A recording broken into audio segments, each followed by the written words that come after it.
प्रिय विद्यार्थियों, एक बार फिर आप सभी का स्वागत है। आज के इस वीडियो लेक्चर में हम मोस्ट इंपॉर्टेंट टॉपिक पढ़ेंगे, एंगल बिटवीन टू प्लेन। जब आपको कार्टेशियन फॉर्म में दो प्लेन गिवन हो तो उनके बीच का एंगल किस प्रकार फाइंड करेंगे। ऐसे क्वेश्चन +2 एग्जाम के साथ साथ कंपटीशन एग्जाम में भी पूछे जाते हैं। तो जैसे आपके पास कार्टेशियन फॉर्म, ये दो कार्टेशियन फॉर्म में आपको दो प्लेन गिवन है, ये फर्स्ट प्लेन है और ये सेकंड प्लेन है। तो इनके बीच का जो एंगल है वो किस प्रकार फाइंड करेंगे। देखिए, इसका जो फार्मूला होता है cos theta is equal to A1 A2 multiply करेंगे हम एक्स के जो कोफिशिएंट हैं A1 A2 प्लस जो वाई के कोफिशिएंट हैं यानी B1 B2 प्लस जो जेड के कोफिशिएंट हैं C1 C2 और डिवाइड में अंडर द रूट A1 का स्क्वायर प्लस B1 का स्क्वायर प्लस C1 का स्क्वायर और अंडर द रूट A2 का स्क्वायर प्लस B2 का स्क्वायर प्लस C2 का स्क्वायर। तो इस फार्मूले की हेल्प से हम दोनों प्लेन के बीच का एंगल फाइंड करेंगे।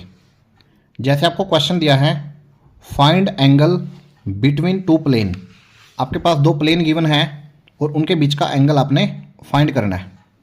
तो सबसे पहले मैं यहाँ से वैल्यू निकाल लूँगा, A1 की वैल्यू यानी 3, B1 की वैल्यू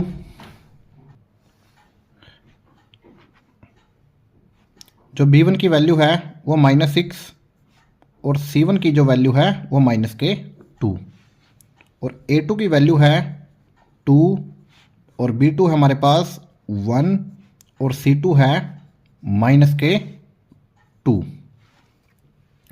अब फार्मूला लगाएंगे हम।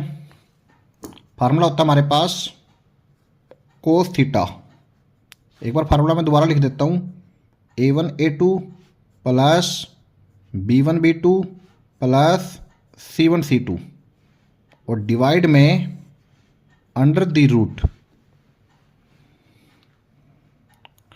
A1 का स्क्वायर प्लस B1 का स्क्वायर प्लस C1 का स्क्वायर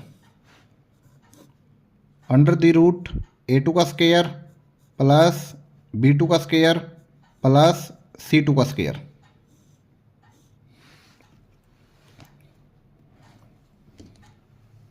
अब बारी बारी से सभी वैल्यू पुट करेंगे। A1 A2, A1 हमारे पास है 3 और A2 है 2, दोनों ही मल्टीप्लाई प्लस B1 -6 और B2 1 प्लस C1 की वैल्यू -2 और C2 की वैल्यू भी -2 और डिवाइड में A1 का स्क्वायर यानी 3 का स्क्वायर करेंगे तो वैल्यू आएगी 9 और B1 का स्क्वायर यानी -6 का स्क्वायर करेंगे 36 और C1 का स्क्वायर यानी 4। इसी प्रकार A2 का स्क्वायर करेंगे, 2 का स्क्वायर 4, 1 का स्क्वायर 1 और -2 का स्क्वायर 4।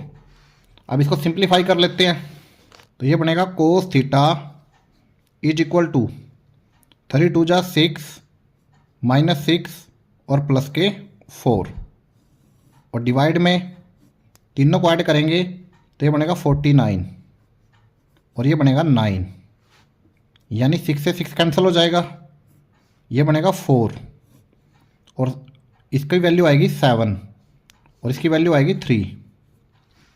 अब मल्टीप्लाई कर देते हैं तो cos theta is equal to 4/21 यानी यहाँ से हम कह सकते हैं जो थीटा है वो आएगा कोस इनवर्स 4/21।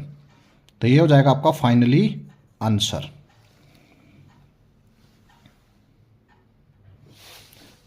प्रिय विद्यार्थियों, नेक्स्ट क्वेश्चन आपको दिया है इफ द प्लेन, आपके पास दो प्लेन हैं आर परपेंडिकुलर, ये दोनों परपेंडिकुलर हैं to each other, find the value of lambda.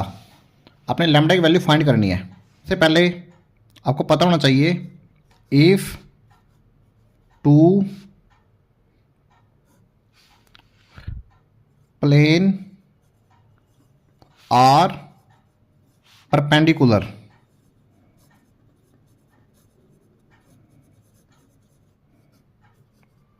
then A1 A2 plus B1 B2 plus C1 C2 is equal to 0। अब यहाँ से मैं वैल्यू निकालता हूँ। यहाँ पर जो फर्स्ट प्लेन हमारी, इसको लिख लेता हूँ पहले मैं, 2x plus lambda y plus 3z is equal to 5। और जो सेकंड प्लेन है हमारे पास वो है x minus y plus 7 lambda z is equal to 3। अब यहाँ से A1 A2 B1 B2 और C1 C2 सभी वैल्यू फाइंड करेंगे। जो A1 की वैल्यू है वो x का कोफिशिएंट, और B1 की वैल्यू फर्स्ट प्लेन में y का कोफिशिएंट, और C1 की वैल्यू फर्स्ट प्लेन में z का कोफिशिएंट। इसी प्रकार अब सेकंड प्लेन की बात करते हैं। A2 की वैल्यू 1, B2 की वैल्यू -1 और C2 की वैल्यू 7 लैम्बडा। अब ये कंडीशन लगाएंगे। Now A1 A2 plus B1 B2 plus C1 C2 is equal to 0। ये बात हमें गिवन है क्योंकि क्वेश्चन में दिया है कि both plane are perpendicular each other.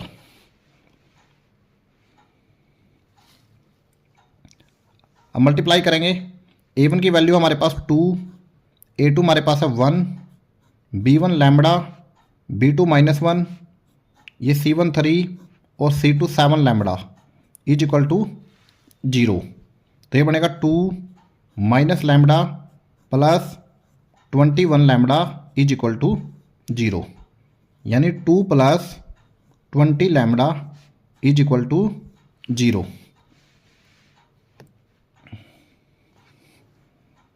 तो ये हो जाएगा 20 लैम्बडा, प्लस का 2 है, इधर आके माइनस का 2 हो जाएगा, और लैम्बडा की वैल्यू आएगी -2/20। जैसे इसको कैंसिल करेंगे तो आएगा -1/10। तो ये वैल्यू आ जाएगी लैम्बडा की -1/10। तो ये हो जाएगा आपका फाइनली आंसर। तो प्रिय विद्यार्थियों, यदि आज की वीडियो आपको अच्छी लगी है तो चैनल को सब्सक्राइब करें, लाइक करें और शेयर करें, और इस टॉपिक को आप अच्छी तरह तैयार कर लें। धन्यवाद। जय हिंद।